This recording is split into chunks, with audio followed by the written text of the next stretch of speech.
They demand that more 12-year-old boys and girls have health insurance as well. Let's turn now to Rachel Maddow, whose program airs weeknights on Air America Radio. Rachel, thanks for your time tonight. Hi, Keith.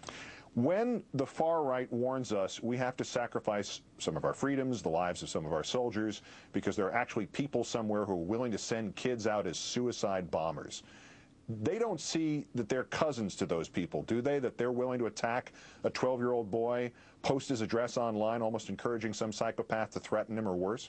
Yeah, 12-year-old Graeme Frost, meet Cindy Sheehan, meet 9/11 widows, meet Staff Sergeant Brian McGough, meet Michael J. Fox, meet the kids who were targeted by Mark Foley, meet Jack Murtha. I mean, Graeme Frost, as a 12-year-old, now joins an esteemed list of Americans who have been personally attacked, personally slimed, called liars and cowards and frauds, and threatened for daring to publicly espouse a view that the right disagrees with. I mean, just when you think you've found the person who they can't possibly slime, I don't know, say a 12-year-old kid just out of a coma, turns out, yeah, the bar does actually go that low. It's just astonishing. Powerful Republicans, politicians in particular, bolster and benefit from the water carriers like Limbaugh. Why are they not held responsible? Why is the washing of this information prospect and project permitted, especially when McConnell's office is apparently part of this campaign? Why is he not responsible in some sense for these attacks on a kid and his family, which now have included actual death threats against them?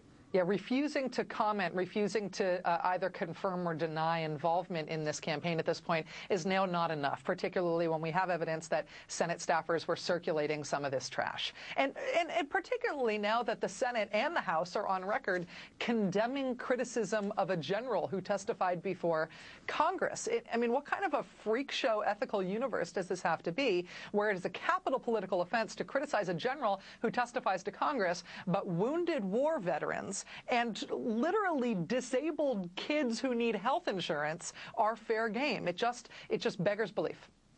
Before Graeme ever spoke, the House Republican leader, John Boehner, attacked the Democrats for using kids for political purposes, but obviously politicians do this, Republicans do this, as we see from this picture of, I think the tall guy in the middle is John Boehner, surprisingly enough. What is the premise here, that if you use kids to generate a vague mood of wholesomeness, that's okay, but if you say, no, this is where kids are being hurt by policies in effect from Republican government, that's not okay, it's all right if I do it, but don't you dare do anything like it? All right, silent kids in groups, they're good, but single kids who are allowed to speak, they're very bad. You know, it may be that they expect. You remember when Bush vetoed the stem cell research for the first time and he surrounded himself with snowflake babies? It may be that they fear that one of those snowflake babies is going to write a scathing tell-all, and they're trying to prime the pump to get us to slime that kid too when that happens or something.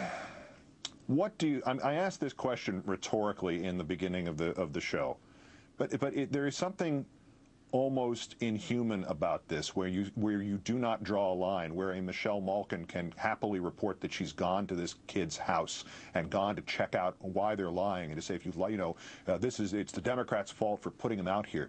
What happened to the humanity in these people, these creatures who look like human beings like the rest of us, but certainly don't act that way?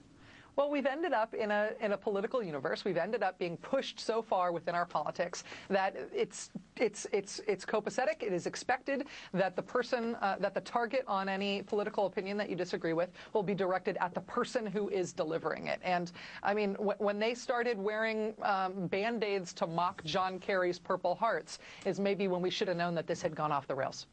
Rachel Maddow of Air America, as always, great thanks for your time, Rachel. Thank you, Keith.